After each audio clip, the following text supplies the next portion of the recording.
বিএনপির দেওয়া note of dissent 5 কোটি ভোটে হার জয়যুক্ত করে তাদের নোট অফ ডিসেন্টকে জনগণ খারিজ করে দিয়েছে।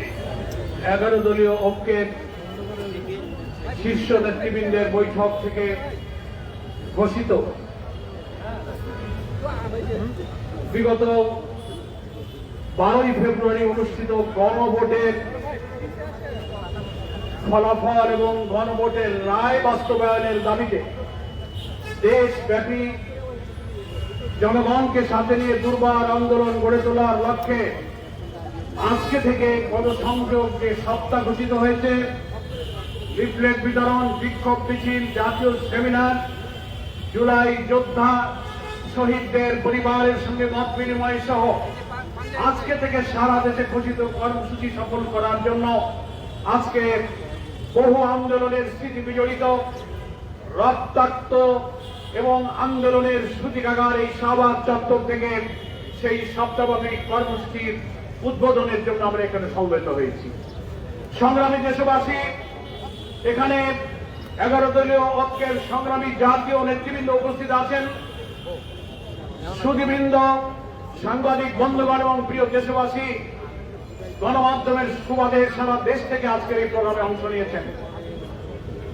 বক্তব্য রেখে আমরা সময় লম্বা করব না। আজকের মূল কাজ হল রাজধানীতে জনসাধারণের মাঝে এই আন্দোলনে 11 দল কি চায়, সমতায় অধিষ্ঠিত বিএনপি কোথায় এই গণরায় বাস্তবায়নে বাধা দিচ্ছে, সংক্ষেপে আমাদের প্রচার পত্রের মধ্য দিয়ে সেটা জাতির কাছে আমরা তুলে ধরেছি। আমাদের নেতৃবৃন্দ এক্ষুনি কিছুক্ষণের মধ্যে রাজধানীবাসীর কাছে এই প্রচারপত্র বিলির মধ্য দিয়ে কর্মসূচির উদ্বোধন করবেন। সারা দেশে আজকে মহানগরী, জেলা, প্রত্যেকটি শাখায় 11 দলের নেতারা একই সঙ্গে আজকে এই প্রচারপত্র বিলির মধ্য দিয়ে সপ্তাহব্যাপী কর্মসূচি সফলের আহ্বান জানাবেন। আজকের নেতৃবৃন্দ যে বক্তব্য রেখেছেন তার মূল কথাটা আমি এক কথায় বলে আমরা আজকে লিফলেট কর্মসূচির এই উদ্বোধন ঘোষণা করব। সেই প্রশ্ন জাতির কাছে আমরা রাখতে চাই, বিএনপিকে জবাব দিতে হবে। এত বড় একটা নির্বাচন, এত রক্তক্ষয়ী আন্দোলনের মধ্য দিয়ে গণ আকাঙ্ক্ষার প্রতিফল হিসেবে আমরা যে নতুন বাংলাদেশের অভিযাত্রা শুরু করেছিলাম, পার্লামেন্ট অধিবেশন শুরু হয়েছে, 1 মাস কেবল অতিবাহিত হচ্ছে। রাজনীতিতে এই সংকট কে তৈরি করলো সারা দেশবাসী জানে। এই সংকট তৈরি করেছে ক্ষমতাসীন বিএনপি।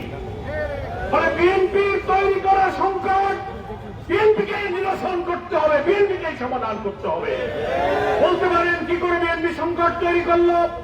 আমার আগে নেতারা বলেছেন, সেই প্রশ্নের জবাব আজকের এই শাহবাগ চত্বর থেকে আমিও চাচ্ছি সরকারের কাছে।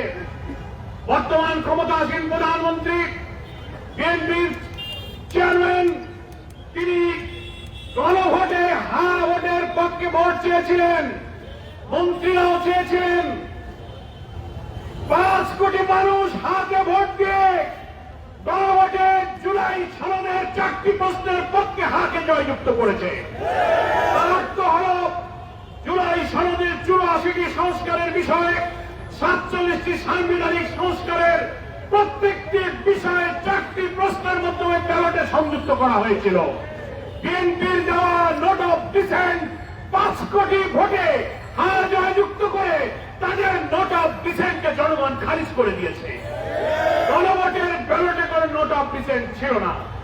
এখন প্রধানমন্ত্রীর কাছে প্রশ্ন, আপনি যে গণভোটে হাতে ভোট দিতে বলেছিলেন, তো আমরা গণমাধ্যমে দেখেছিলাম ভোটের দিনে আপনিও ভোট কেন্দ্রে গিয়েছিলেন।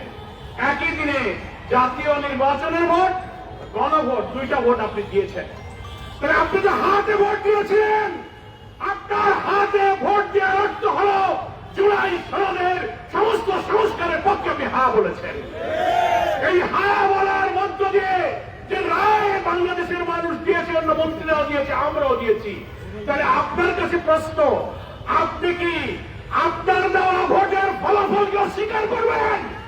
তাহলে আপনি বলেন দাঁড়িয়ে যে না, আমি 12ই ফেব্রুয়ারিতে হা ভোট দেই নাই, তাই আপনি বলেন।